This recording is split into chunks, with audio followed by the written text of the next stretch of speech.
দর্শক আসসালামু আলাইকুম। বিআই বিআই ভালো স্ল্যাবটা কাটতেছো কেন? ভালো স্ল্যাবটা কাটতেছি বিআই। এই সিংটা আগে জানলার সামনে বসার কথা ছিল, আচ্ছা আচ্ছা এখন এই সিংটা এখানে বসবে।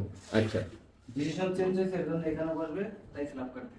দর্শক, আমি বলবো এই কাজের পরিস্থিতিটা যেমন একবারে যদি কর্মকর্তা বেশি থাকে, তাদের যদি একজনের সাথে একজনের মতের ব্যতিক্রম হয়, সেক্ষেত্রে আপনারা ডিসিশন দিয়েন না। ডিসিশন দিলে একটু ভাইবে চিন্তা দেন। বিল্ডিংয়ের ভিতরে স্যানিটারি কাজটা কিন্তু খুব মূল্যায়ন কাজ, এই কাজটা আর নষ্ট করার চেষ্টা করবেন না। এখন আপনাদের মনে চাইছে আপনারা বিল্ডিং করেন কোটি কোটি টাকা খরচ করে, আসলে যেমনি ঘুরেন এমনি কিন্তু একটা কন্ট্রাক্টর বা একটা মিস্ত্রিরা ওভার টাকা দেন, তারা কিন্তু ঘুরিয়ে দেয়। ফিউচারে কিন্তু কাজের পরিণতি কী হবে আজ থেকে 8 থেকে 10 বছর গেলে গেলে বুঝতে পারবেন। যেমন একটা মানুষ অপারেশন করলে যতটা 100% হয় না, কিন্তু এই স্যানিটারি কাজগুলো আপনার গায়ের জোরে বা টাকার জোরে কিন্তু একটা মিস্ত্রি কিন্তু এই মডিফাইগুলো করে দিতেছে। একবার এখানে করছি, এখন আবার কিন্তু এখানে করে দিতেছি। করাটা বড় বিষয় না, বড় বিষয় হলো এটা আগে যদি 100% হইতো, এখন কিন্তু আপনার 80% হয়। এখান থেকে বিরত থাকবেন, যতটুকু চেষ্টা করবেন। ডিসিশন দেওয়ার আগে না বুঝলে বুঝেন না লোকের সাথে বুঝে কিন্তু ডিসিশন দিবেন, কাজের পরিণতি খুবই ভালো হবে, কাজের মানও ভালো হবে, কাজের ফিউচার 100% হবে, এতে কোনো সন্দেহ নাই।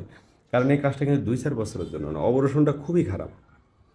এটা মানুষের অপারেশন আর এই কাজ ভাঙিয়া করা একই। এখান থেকে বিরত থাকার চেষ্টা করেন। আল্লাহ হাফেজ।